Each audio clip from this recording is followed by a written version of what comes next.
Question 60. What could be the diagnosis for a 20-year-old male who consistently engages in repetitive counting of objects like blocks and walls? He experiences feelings of guilt and anxiety when he tries to stop the counting behavior. Option A, compulsion. Option B, obsession. Option C, depression. The correct answer is option A. Compulsions are a type of behavior that an individual must do repetitively to reduce feelings of anxiety and panic. As per the description, the individual is repeatedly counting blocks, walls, etc. and experiences guilt and anxiety when they stop counting or cannot continue counting. Obsessions, on the other hand, refer to repetitive thoughts, images, or impulses that are often intrusive and unwanted and result in significant anxiety or distress. Depression is a mood disorder characterized by feelings of sadness, helplessness, hopelessness, and loss of interest in activities they once enjoyed. Question 61. A patient with well-controlled epilepsy on carbamazepine and a history of heavy smoking is advised to quit smoking. Considering the patient's medical history, which of the following smoking cessation options is not recommended? Option A, bupropion. Option B, varenicline. Option C, nicotine replacement therapy. Answer is option A, bupropion. Explanation. Bupropion, an antidepressant often used for smoking cessation. It lowers the seizure threshold and can potentially interact with antiepileptic medications like carbamazepine. Therefore, it is contraindicated in patients with a history of epilepsy who are taking carbamazepine. The other options, varenicline and nicotine replacement therapy, do not have the same contraindications in this context. Question 62. A young man with a history of inflammatory bowel disease, IBD, arrives at the emergency department due to alterations in his behavior. According to his friend, the patient has been experiencing insomnia, irritability, and depression and has developed a rash on his hands, face, and neck. The patient seems indifferent and has episodes of diarrhea.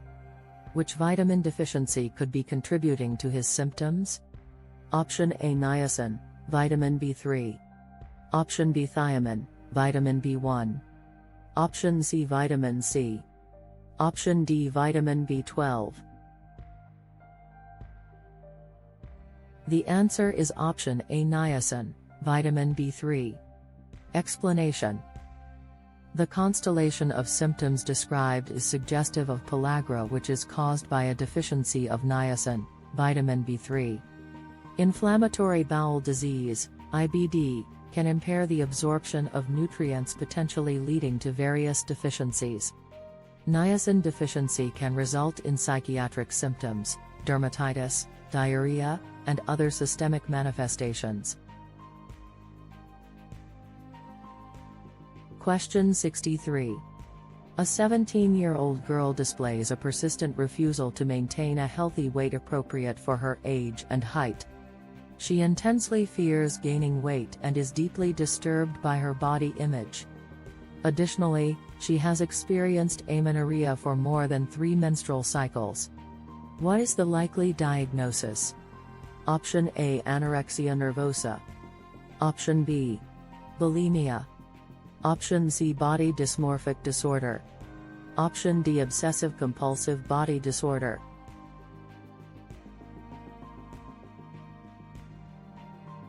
The correct answer is option A, anorexia nervosa, including the refusal to maintain a healthy weight because the presented symptoms, fear of weight gain, severe body image issues, and amenorrhea are characteristic of anorexia nervosa. This eating disorder often involves an intense preoccupation with body weight, distorted self-perception, and self-imposed restriction of food intake. Question 64. During a routine follow-up, a 35-year-old woman with a family history of breast cancer in her mother and colon cancer in her father seeks advice on screenings. Which screening test is most appropriate for her at this juncture? Option A, colonoscopy. Option B, mammogram. Option C, fecal occult blood test. The most appropriate screening test would be a mammogram. Explanation: since her mother has a history of breast cancer, the woman is at increased risk for developing breast cancer herself. Regular mammograms are recommended for individuals with a family history of breast cancer. While the woman's father has a history of colon cancer, she is only 35 years old. Colonoscopy is generally recommended for average-risk individuals starting at the age of 45 to 50. Similar to the explanation for option A, fecal occult blood tests are typically part of colorectal cancer screening for individuals above the age of 45 to 50. Given that she is 35 years old, this option is also not the most suitable choice at the moment. Question 65.